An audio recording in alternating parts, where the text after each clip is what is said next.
We now move on to the key events of the Berlin Wall and the construction of the Berlin Wall.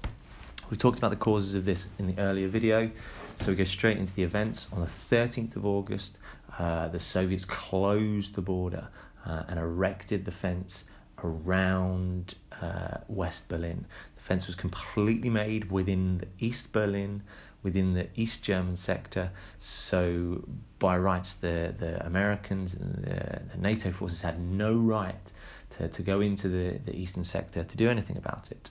Over the course of the next few weeks and months and years, the wall would go through various iterations, and they would make a bigger wall and a stronger wall and clear out space around the wall and make what was referred to as the killing zone to allow the guards who were on the wall to shoot at anyone who might be trying to attempt to cross over.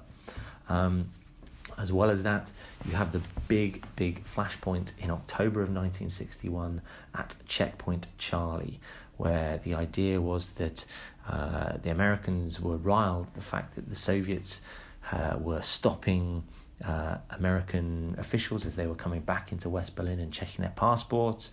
So the Americans stationed their tanks at this checkpoint. And in response to that, the Russians moved their tanks to the other side of the checkpoint, and you had American troops and Russian troops staring down each other, separated by only a couple of 100 yards.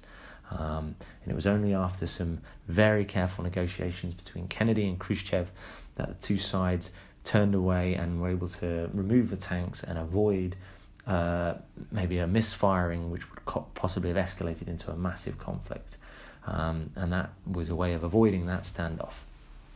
The big consequences of the construction of the Berlin Wall: you've got the division of German families. People who had lived in the same city were suddenly now on two separate sides of the wall and were divided by troops and guards and guns that would stop them from uniting with each other.